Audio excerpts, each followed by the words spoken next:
bersama dengan kami live event Debat Capres 2024. Saya ke Bang Effendi. Bang Effendi, ada pertanyaan-pertanyaan seputar IKN, seputar pupuk, polusi dan bahkan mungkin kemiskinan begitu ya. Menurut Anda kenapa kemudian hal-hal semacam ini yang membuat kita bertanya-tanya masuk atau enggak sih ke tema debat ini perlu ditanyakan menurut Anda? Kalau yang pertama ini kalau mau mencari pembenarannya di sini HAM ya, ekosok ya, hak-hak ekonomi sosial gitu ya dari rakyat yang dikaitkan dengan tadi. Kalau mau dikaitkan lagi dengan pemerintah, itu ada persoalan bagaimana kinerja pemerintah untuk menjamin tidak hanya pelaksanaan HAM dalam rangka membongkar kasus HAM yang belum selesai dan lain-lain, tapi juga menjamin tadi malah saya ingat-ingat itu sampai pupuk juga ya, waktu itu saya nanya-nanya ini pupuk apa kaitannya dengan itu, tapi lebih pada bagi petani barangkali salah satu hak asasi manusianya yang paling penting itu adalah bagaimana tanpa pupuk dia nggak bisa ikut serta dalam kehidupannya yang paling mendasar misalnya. Kemudian juga ada tadi kalau IKN kebijakan politik ya yang terkait dengan kinerja, tapi ada persoalan kebijakan politik dan ini menariknya menurut saya adalah termasuk attacking yang tidak terlalu berhasil. Ya. Jadi tadi agak keluar dari topik itu lalu nanya, ini kalau soal tendensius, memang seluruh pertanyaan dalam debat itu harusnya tendensius. Harusnya malahan. Iya dong, misalnya nanya ke Anies, Pak Anies gitu ya, ini bagaimana tentang kebebasan membangun rumah ibadah misalnya gitu ya. Iya. Kan relatif tendensius kan, seakan-akan dibayangkan bahwa nanti kalau Anda jadi presiden bukannya susah tuh membangun rumah ibadah misalnya kan kalau orang kan punya bayangan gitu.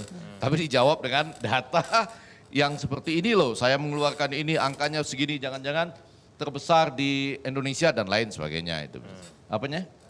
Iya, dan dengan membayangkan timnasnya seperti apa dan lain-lain itulah ya. Tapi soal pupuk juga tendensius kan, saya baru saja dari Jawa Tengah misalnya, ya. Kemudian petani-petani di sana susah tuh mendapatkan pupuk, lalu dijawab kan, Pak, pupuk itu susahnya bukan cuma di Jawa Tengah, di Aceh ya susah, di Papua ya susah, di mana-mana ya. Jadi, tapi tendensius memang. Dan kemudian kalau itu kaitannya dengan HAM, saya rasa memang ini jawaban yang ketiga yang agak penting. 28,7% pemilih itu masih pemilih bimbang. Ditambah dengan ada 40%-an yang masih bisa berubah ya. Saya masih bisa berubah lah ya. Ini Pak, yang mana ini? Oh sudah pasti. Sudah pasti berubah atau sudah pasti? Sudah pasti ya. Jadi maksudnya sudah membuat pilihan tapi masih memikirkan debat ini. Gibran aja bilang dan saya nonton di Metro itu bahwa debat ini menentukan itu. Jadi kalau demikian maka topik-topik hari ini relatif konseptual. Mengawang-awang kan? Iya dong mengenai oposisi misalnya. Mengenai oposisi itu kan susah. Walaupun Pak Prabowo tadi ada satu cara menjelaskannya yang saya suka. Kalau di sini nggak demokrasi, kalau oposisi itu benar-benar terlarang, Anda nggak berhasil jadi gubernur di Jakarta. Gitu-gitu tuh menarik ya. Tapi konsepnya kan masih di atas. Nah mereka akan berusaha apapun topiknya sampai ke debat terakhir itu akan coba dibumikan dengan memberikan jawaban. Kalau Anda dengar debat saya, what is in for me? Bagi Anda para pemilih bimbang, kalau Anda dengar kami, maka pupuk. Cuma tadi nggak sampai ke sana sih. Baik. Pupuk apa nih yang harus Anda dapatkan sebagai bagian dari ekosok Anda misalnya? Baik, saya ke Bang Ray gimana? Ya nambah sedikit ya. Jadi soal apakah tema ini sesuai atau tidak dengan, pertanyaan ini sesuai dengan tema atau tidak gitu. Mestinya itu fungsi dari moderator sebetulnya. Moderator itu bisa menilai bahwa ini pertanyaan di luar topik dan sebagainya gitu. Nah sayangnya moderator kita ini kan fungsinya bukan untuk menilai apakah pertanyaan itu relevan atau tidak relevan. Tapi fungsinya adalah untuk menjaga waktunya habis. Kita mulai 4 menit dari sekarang dan seterusnya. Tadi memang ada sedikit sangkahan terhadap pertanyaan Ganjar soal kepada Pak Prabowo. Betul. Gitu. Tapi kan Ganjar kemudian minta apakah perlu saya ubah pertanyaannya atau tidak gitu. Akhirnya sebetulnya saya tidak tahu atas dasar apa moderator bersepakat ya bahwa pertanyaan itu masih bisa diterima atau tidak dapat diterima gitu. Itu mestinya fungsi dari moderator. Nah moderator lah yang memastikan bahwa tema ini nanti masuk di topik sana.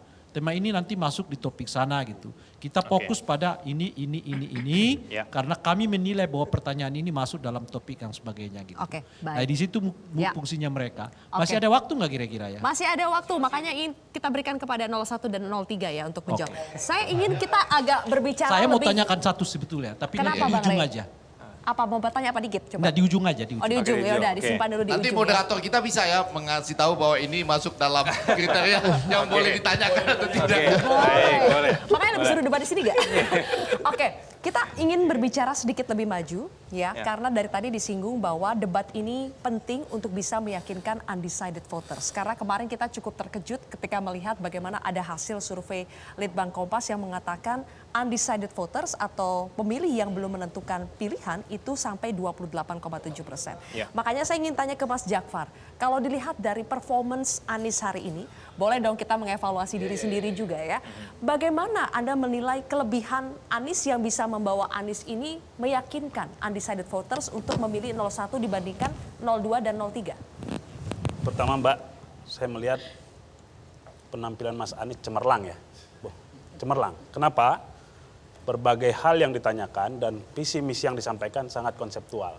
Dia mampu menerjemahkan, memilih kata-kata yang tepat untuk bisa diterima atau langsung dipahami oleh pemirsa, oleh rakyat Indonesia tentu saja.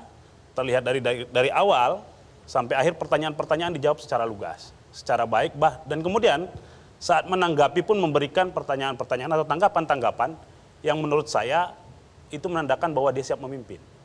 Jadi dalam debat ini, menurut saya sekali lagi, Mas Anies menjadi bintangnya pada malam hari ini. Jelajahi cara baru mendapatkan informasi. Download Metro TV Extend sekarang.